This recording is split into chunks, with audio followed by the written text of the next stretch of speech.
Between February 11th and 13th, Ferrari put together 421 laps with near-perfect reliability while posting the fastest race simulation of the entire test. Before we get swept up in optimism, though, we need to examine the data, the history, and what the competition is really doing.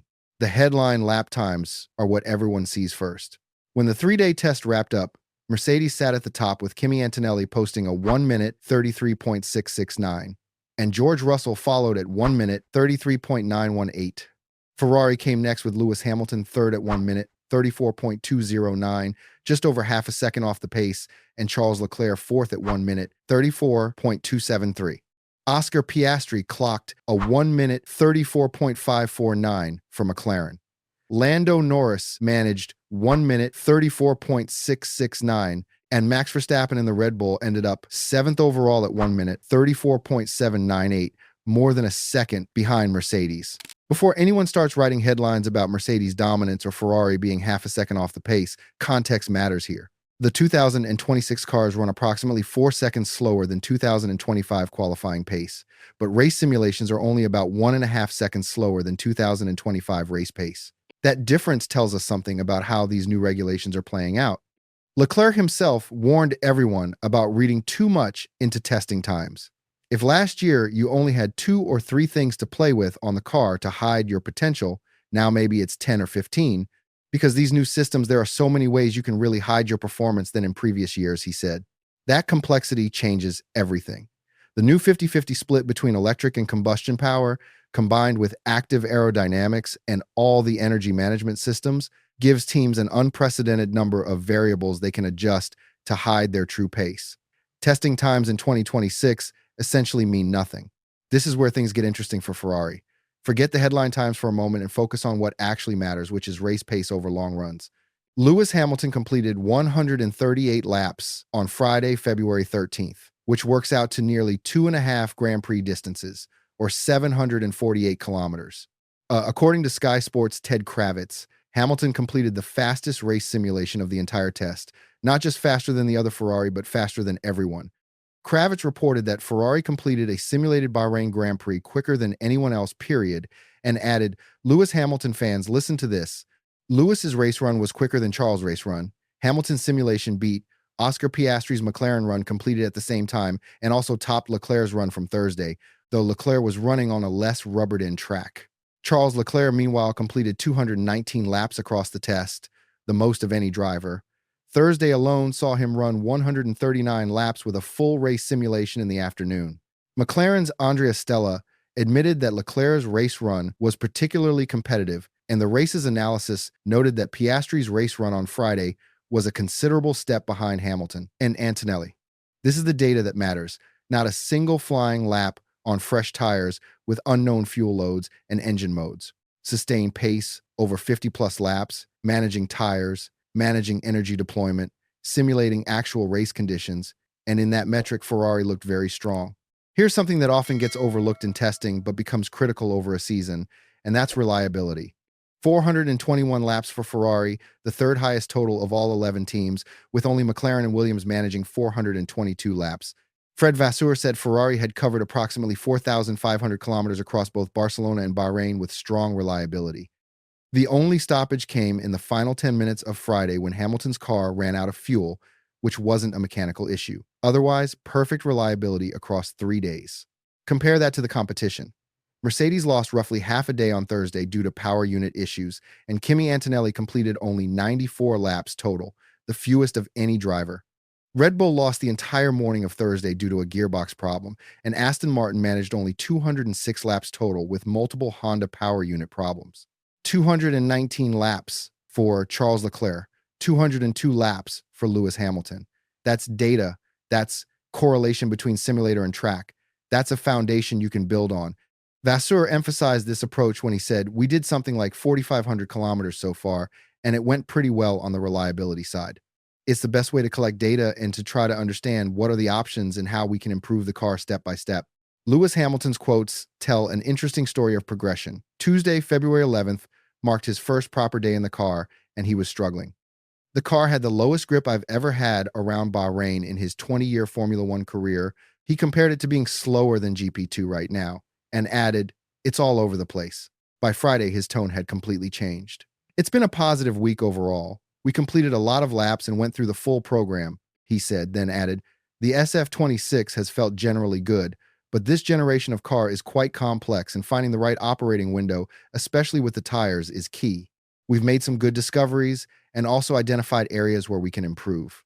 That progression from GP2 comparisons to positive week and good discoveries suggests Ferrari found something over those 3 days, a breakthrough in understanding the tires and finding that operating window Hamilton mentioned. Hamilton also spoke about the complexity of these cars, saying, none of the fans will understand it, I think. It's so complex, it's ridiculously complex. I had 7 meetings one day and they take us through it. It's like we need a degree to fully understand it all. Despite that complexity, he noted that the car generation is actually a little bit more fun to drive. It's oversteery and snappy and sliding, but it's a little bit easier to catch and I would definitely say more enjoyable. Charles Leclerc took a more cautious approach publicly, repeatedly emphasizing that testing times mean nothing. When he set the fastest time on Thursday, he instructed Ferrari to ignore it, focusing instead on data collection. His assessment of the competition was revealing. I think Red Bull showed a little bit more than Mercedes, and they've been very impressive. I think Mercedes is hiding a massive amount. I would expect them too, especially to be a bit ahead of us. Then McLaren is a little bit more difficult to understand, he said. His current pecking order goes like this: Red Bull, Mercedes in front, and then us. But it doesn't seem to be too much of a gap for now. And here's where we need to pump the brakes, because Ferrari has been here before multiple times, and it's never ended well. 2019 is the most painful example. Sebastian Vettel and Charles Leclerc looked fast in testing, the team looked strong, then they finished off the podium in Australia. They went winless through to the summer break. The SF90's limitations and low-speed corners were exposed, and power unit controversies emerged. Leclerc himself reflected on this in 2020, admitting Ferrari's testing program in 2019 was a bit more on the performance side, and they had to shift to taking it more step by step after that disappointment. Last year, the testing was great, but the first race was a bit less great, he said. 2022 might be even more instructive. The F1-75 looked genuinely dominant early, with Leclerc winning 2 of the first 3 races and leading the championship by 46 points. Then reliability disasters struck when he retired from the lead in Spain with an engine failure, same thing in Baku, and strategy errors and pit stop mistakes compounded the issues. The season unraveled, despite a strong foundation. More recently, SF1000 struggled badly despite testing promise. 2023 brought no wins. 2024 was competitive but inconsistent, and 2025 delivered no victories, no podiums for Hamilton, and 4th in the Constructors' Championship. When Ferrari looks fast in testing, history tells us to be skeptical, very skeptical. But there are legitimate reasons to think 2026 might be different, so let's examine them objectively. First, this is a complete regulation reset with brand new chassis regulations and brand new power unit regulations, with that 50-50 electric combustion split. No carryover knowledge from the previous era means all 10 teams are starting from scratch, and Ferrari's historical disadvantages in certain areas become less relevant when everyone's learning together. Second, Ferrari's approach is methodical. They ran a Spec A baseline car in Barcelona and the first Bahrain test. They're not chasing headline times. They're building correlation between simulator and track, and a major upgrade package is coming for the second Bahrain test from February 18th to 20th. They're learning from 2019's mistakes. Third, the reliability foundation is there with 4,500 kilometers completed versus competitors having significant problems. That perfect correlation Fred Vasseur mentioned matters because you can't develop a car properly if it's not running. Fourth, there are already visible technical innovations. Ferrari has an innovative diffuser solution with central extensions beyond the rear wing support and 2 small winglets on the crash structure, more aggressive than similar solutions from Mercedes and Williams, and they've introduced updates to the front wing, floor edges, and deflector array. Sam Collins, an F1 technical expert, noted that Ferrari has an awful lot more to come in terms of upgrades in the second Bahrain test. Fifth, Ferrari designed their power unit specifically to minimize the turbo lag issue affecting other teams. While some teams need approximately 22 seconds of revving before starts, Ferrari's system requires much less time, and that could provide a critical advantage in races. The paddock consensus is clear. There's a big 4 of Mercedes, McLaren, Red Bull, and Ferrari, and all 4 are playing mind games with each claiming not to be the fastest. Mercedes set the fastest single lap with Antonelli in the 133s, but they completed only 282 laps, 10th of 11 teams, due to reliability issues.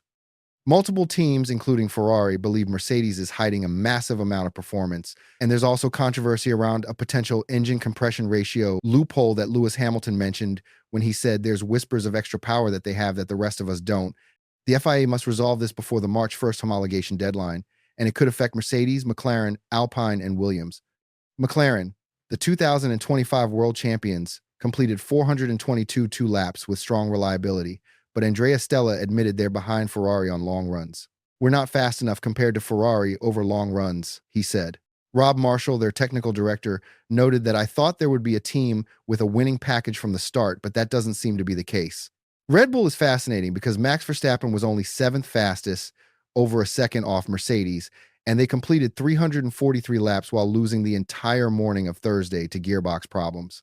But multiple teams are impressed by their energy deployment, with George Russell calling the Red Bull advantage pretty scary and worth half a second to a full second per lap.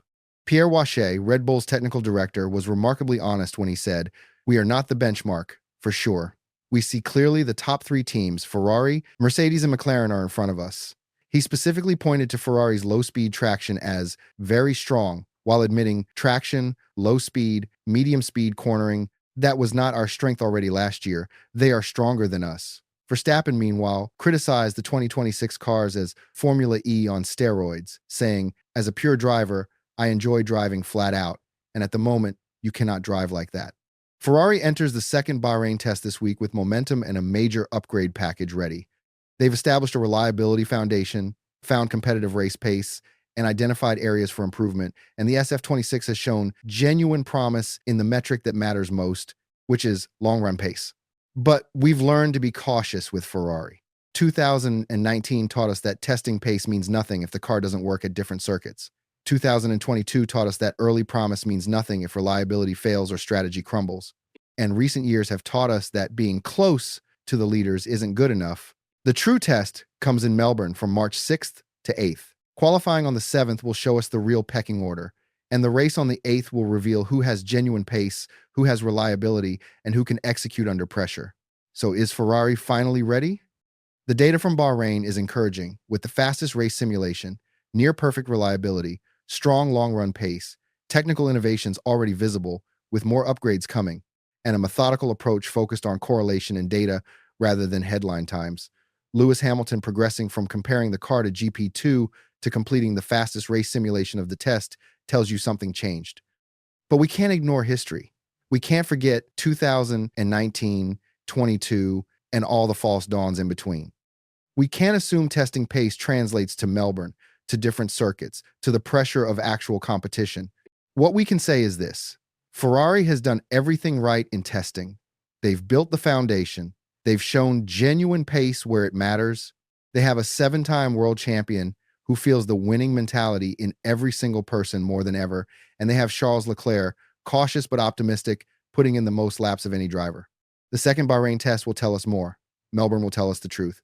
Until then, Ferrari fans have reason for cautious optimism, emphasis on cautious, emphasis on optimism. If you found this analysis helpful, hit the like button and subscribe for more Formula One coverage as we head toward the season opener. Drop a comment below with your prediction. Where will Ferrari finish in the Constructors' Championship in 2026? Are they genuine title contenders, or are we seeing another false dawn? Let me know your thoughts, and I'll see you in the next video.